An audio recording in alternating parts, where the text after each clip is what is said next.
Hi everyone, my name is Carla Konta and I'm coming from Croatia. I want to thank everyone at the Descubrimos, especially Silvia, for inviting me here. I'm really glad to be part of also this year's conference. I just want to tell you something more about me. I'm 36 years old. I'm come from Croatia. Well, I think I told you that. I am mom of five, a wife and mom. 2 years ago, it was late 2021 when I co-founded with a group of parents an association called Homeschooling Croatia Association. And it was the start of a big journey for trying to help and contribute changing the educational paradigm in Croatia. So it was the first it was the first of this kind association for homeschooling and for homeschoolers in Croatia. So I just want to add something before starting talking about my example of the country I'm coming from. So Homeschooling Croatia is an association who wants to get homeschooling legalized in Croatia. So, I will say something more about that, but just let me say something more about the country I'm coming from.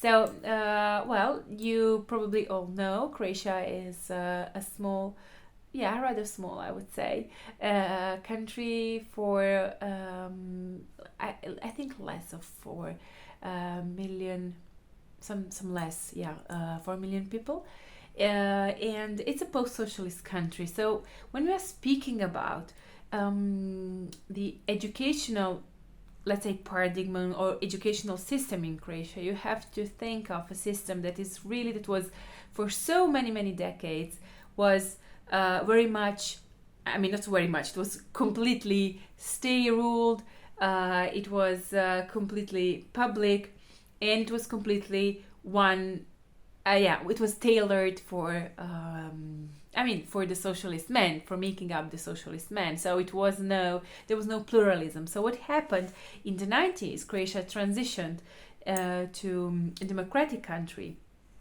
And this transition was not very easy because, as you probably know, Croatia had a war called the War of Independence, for independence.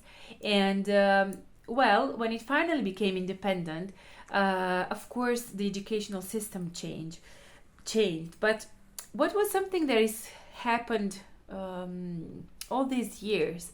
There were so many reforms that the government or other institution agencies try to get Croatia through, and still you can feel that many things have to be done. Not only that still Croatia is struggling with what we call pedagogical pluralism or educational pluralism.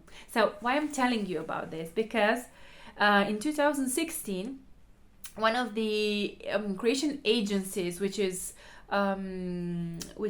responsible to kind of monitor the situation in the educational system and to give advice, on the 34th session, meeting session, they signed a document stating that Croatia has to catch on many other countries of Middle East Europe in the area of pedagogical pluralism, and they were telling very, very clearly, and also very critically, but it was a positive critique, and it was a critique for an agency which was, you can imagine, but it was made up from the government. So it was kind of, okay, now we're telling you the recommendations are we have to pluralize the system. There were 4 main recommendations, but there was one of them, which was that we have to democratize and pluralize the system so that we can have more alternatives in the educational system. Why is that? And why it was very, very important? This was this point was stressed out also when we started as Homeschooling Croatia Association, when we started to talk with the government. This was one of our main, how can I tell you, one of our main theses, one of our main arguments. And it was, there is need for pluralism because, it is possible in Croatia to open up private schools, but it's very difficult. And this, so you have to have a lot of money and also a lot of connections in order to open up a private school. And this means that, well, it doesn't mean that there are no private schools at all in Croatia, but there are very, very few on the total of the public schools. So you have state schools, public schools in Croatia. Then you have private religious schools, which are not very many. And then you have alternative schools, which are also private, of course. But they're like, which use different pedagogical systems. So they're like Montessori or Waldorf or other kind like democratic schools, but they're very, very few. The problem is that if you are a private school, you have to get the money. You have to find financial resources. So it becomes difficult also because it's not easy. You have to adjust to very high criteria which are made by the government. And also, in order to open up a private school, you have to have good connections. Of course, you have to do a lot of lobbying, and it's difficult. And it's not easy. There are also private high schools. That's one thing. The other thing is that people are not used to open up private schools. They're afraid of, or not afraid because they're afraid of consequences. There are no consequences. Of course, this is a free democratic society, but people are not used to go there and to do something because you believe in it and you want to change and improve your society. So even though I know many parents who told in my hometown that they would love to have more like a private kindergarten because they're not happy with the public ones, or if they're even not happy with the private ones. There are few people who just say, okay, I want to do this, I believe in this, and I will find a way. So, well, this is another thing that goes back to a socialist past, because you're used to, as a society, that government provides for everything. So if government provides for everything, it's kind of you're used to not to provide for yourself. And this is something that it's really present also in the educational system. Someone will do the thing. Someone will solve my problem. Someone will get this done. It's not going to be me. And what we really were amazed, and I will tell you more about that later, the Homeschooling Croatia Association I was telling you about before. I don't want to tell you now everything, because so you know that something has happened. I'm going to tell you more after. What we really realized is that we can change the educational system. Maybe we will not, of course, revolutionize it, but we can add something, add a value to the educational system in Croatia, and this value is freedom, which is very important. And when I was telling you about the document from 2016, the document said that Croatia is running late.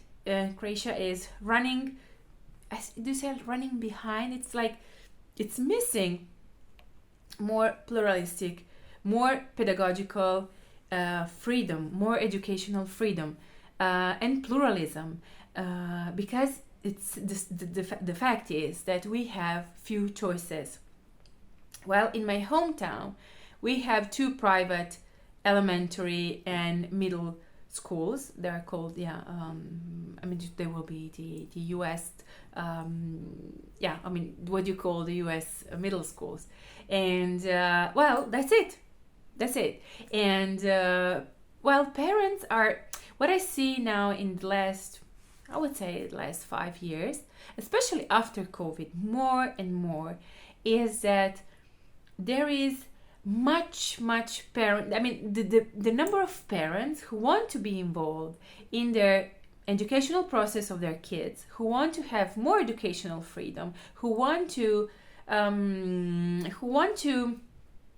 I kind of not get, I think get control of their educational freedom. It's kind of a rude word, but I would say to be there, to be involved, and to contribute positively is raising, because what they've seen after COVID is they have really got into their kids' schools, and there are many parents who just wanted to switch to homeschooling because they realized, okay, no, I want my kid to be able to, I don't know, to have better digital education, or I want my kid to have better education in STEM. I want my kid to get specialized in this area, which the school doesn't cover.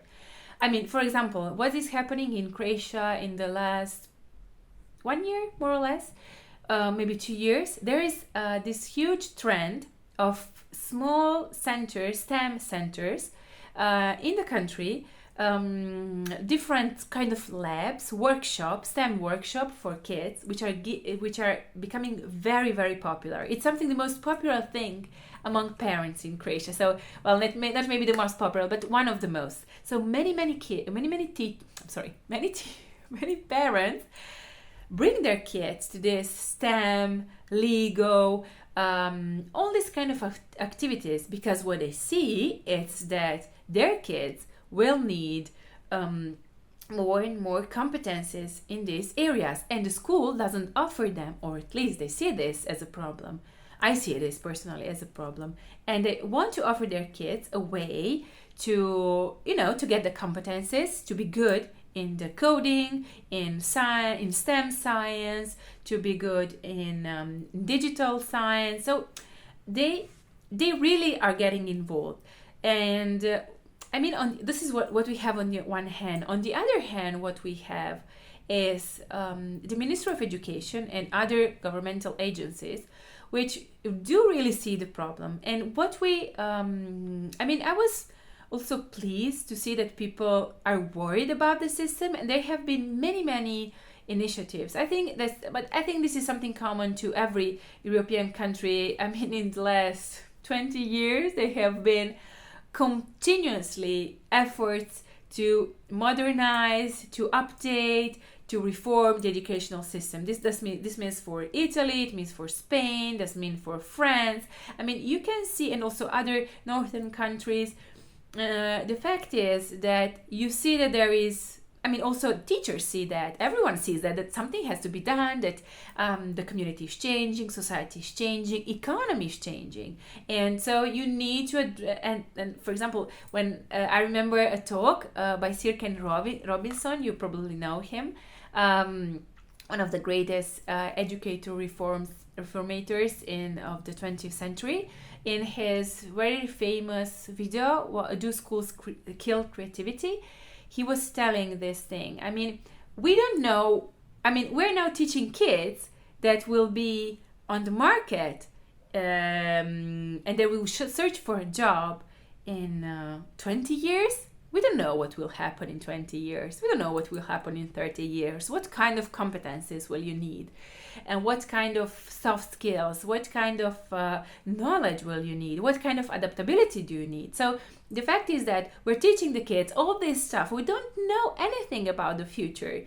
So I see, and we really, you can see that in the different governmental agencies, Ministry of Education, the Ministry of Education first and foremost, that there is a need for reform, and they're constantly trying to reform something. What I think it's the problem is that all these kind of reforms, which are really good and intentionally very, very good, lack of one major ingredient, and this is the freedom of choice, the freedom to put things the right, the subsidiary right, the right to leave the decision or some decisions, or I don't know, 25% of decisions, 30, 40, never mind, to the local schools. So there is always this worry that they have to decide for everything, like every single detail. So now they're going to do some reforms in school, and it was done a couple of years ago, another one. I would say partially successful. I think that also in the Ministry of Education, I think they're really aware of that. And that, well, the fact is that you have to leave what is really fundamental. If you want good schools, you have to let the system be competitive, so the schools can compete with one another for and to try to offer a best education for future kids. I mean, to be engaged in getting the best outcomes for these boys and girls and boys. And also, what is very important, and this is something that I think that we as homeschooling enthusiasts really want to share the message that we as Homeschooling Association are not against the system. We just want the system be as more free as possible, so that parents, but also of course children, can benefit much more from it. So the problem is always that the governmental institutions, agencies, that when they do reform, they should really think of, and this is a problem, to leave really as much as possible freedom at the local level, so the schools can compete with each other, because this is good competition and healthy competition, but also to make their own decisions. This means to be responsible for the outcomes, and this is also something that brings up the competition as a consequence. And so many times they were like so many times that reforms have been done, and this is really the key problem. When we are talking with Minister of Education, we're having this very important negotiations over the homeschooling law, because what I didn't tell you is why we founded this association, because there is no homeschooling law.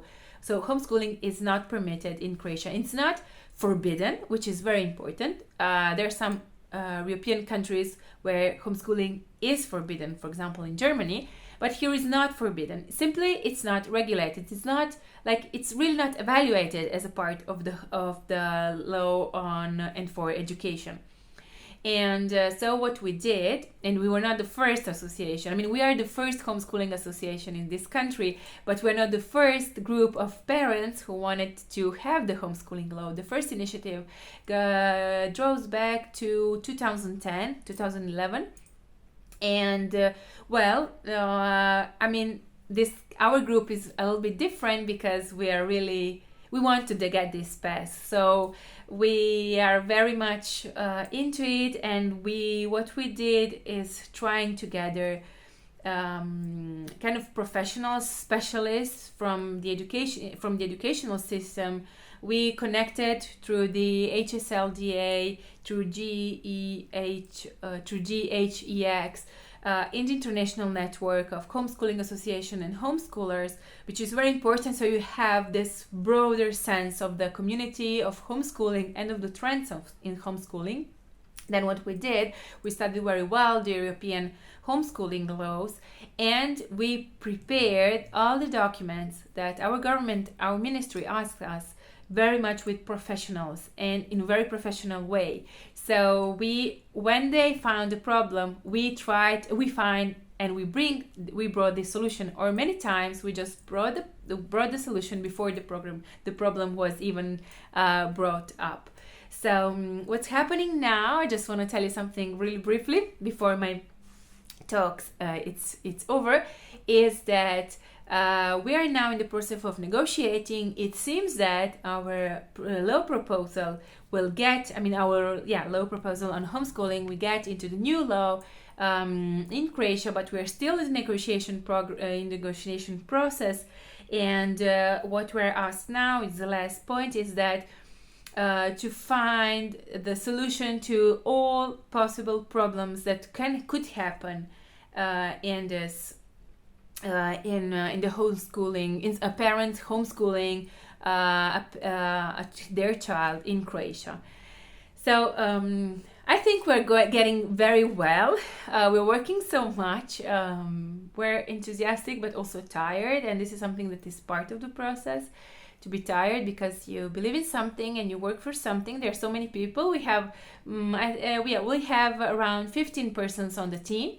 There are like 4 of us, which is in the closest team, and we work very closely with them, with the governmental agencies, and then we have a broader team which works on our Facebook, Instagram, digital marketing. Then we work connecting parents on Telegram. We have a blog, and well, we do work with lawyers on this issue. So what I want to say is that 2 years ago, I would never believe that something could be done, something could be changed, that it's really happening as a movement. And I'm just closing up my presentation now. It is really a movement, I could say, because parents, whether they want to homeschool or whether they want just to have more educational freedom, they will try and they will put all their heart in this issue. Why? Because it's their children's future. And so there's no better, I would say, like, activist for educational freedom that a caring, loving, and very much interested parent. Thank you.